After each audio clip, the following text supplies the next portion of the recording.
Welcome back to WagerTalk.com. Sunday NFL action. The Carolina Panthers 13-0.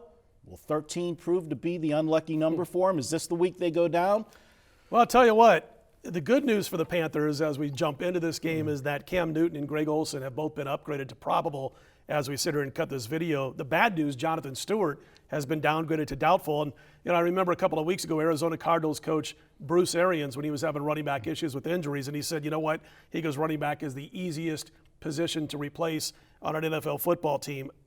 He's loaded. He's got depth when it comes to running backs in Arizona. Carolina really doesn't, because without Stewart, their other two backs, Marco, are Mike Tolbert and Forrest Whitaker. They've got a combined 63 carries and just one combined start this entire season. The majority of those 63 carries happen to come from Tolbert, who's a fullback, Marco. So I think it's a little bit tougher for this team to replace their running back, Jonathan Stewart, than, let's say, for instance, the Arizona Cardinals with Bruce Arians. Yeah, no, we've seen the New York Giants. This is a team that, when they're good, they're really good. Sure. But they've been all over the chart. I mean, they just had a 3-game losing streak, snapped that Monday night against Miami in a game where both teams, track meet, went up and down the field. Earlier this season, in a similar situation, an undefeated team, came in, played the Giants on this field, the New England Patriots, and the Giants did everything but win the ball game. They lose by 1. Tom Brady takes them down the field. Again, some Tom Coughlin, maybe mismanagement of the clock at the end of the game. Have we not heard that? Have we not heard that story this year a couple times? And Tom Brady gets them in field goal range, and they kick the game winner at the gun. Do you think they can pull this one off? I do. I mean, first of all, you look at that game Monday night. First of all, they don't win if Odell Beckham doesn't come back. Is he the best? Well, let's put it this way: he's got the best hands in football right now. There's a guy in Pittsburgh right now that's putting up some pretty good numbers, Antonio Brown. But for pure hands, I don't think there's a better guy in the game right now. And I used to think that was Larry Fitzgerald. No, I agree. This offense isn't as good as Pittsburgh's. It's not as dangerous. But Odell Beckham he's a freak of nature. He's the real deal.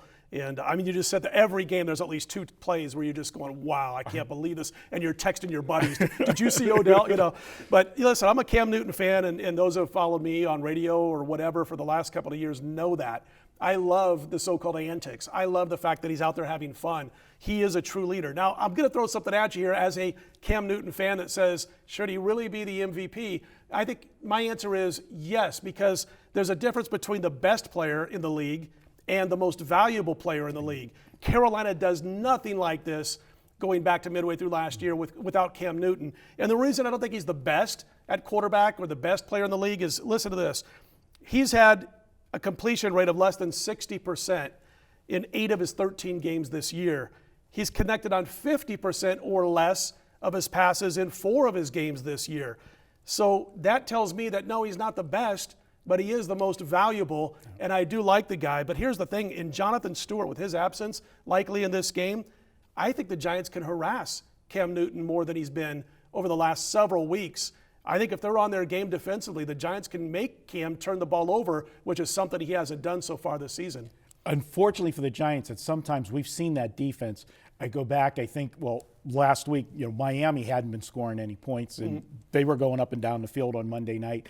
You go back to the Saints game with the Giants, and that was a game that I got a push out of that game, and it was like a win because I was tired watching the Giants and the Saints going up and down the field. That was that 52-49 game.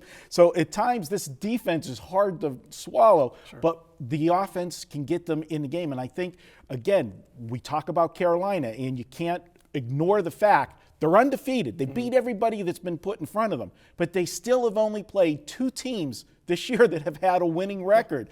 And, that has to be factored into the equation. I really believe that when you start taking on, this Giants team is 6-7, Marco, but they're like, 4 plays. I'm exaggerating a little bit here, but about, a handful of plays and a couple of mismanaged clocks away from being 10-2. You're not exaggerating. Not a 6-7 team. You're not exaggerating at all. They really have really some bonehead calls at the end of games. Well, let's make this. I'll make it official here. Go ahead. This game, and I'm going to back the New York Giants plus the points. Saw a great stat on Twitter the other night after all the games were played on Sunday and Monday, and it basically talked about Josh Norman, the star of the defensive backfield for the Carolina Panthers, and what he's done against top-flight receivers. It was pretty darn good. It said that Josh Norman has held Julio Jones, Dez Bryant, DeAndre Hopkins, Allen Robinson and T.Y. Hilton to 207 combined yards and no touchdowns this season. That's terrific. Here's the problem, though. Atlanta's offense hit the skid 6 or 7 weeks before playing Carolina. Des Bryant has been messy with the Dallas quarterback situation.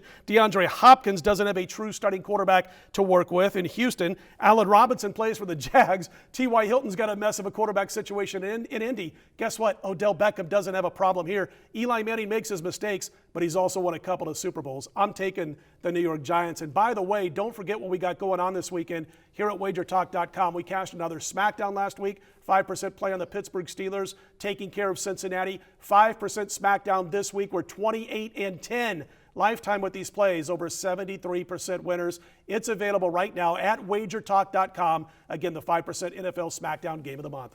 Good stuff, Scott. And if you want to save $10, you can use our coupon code this week, CG10.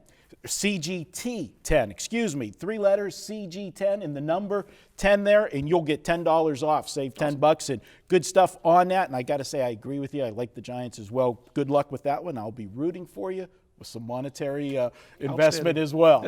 All right, guys, check out all the other videos at WagerTalk.com. We'll be back with more.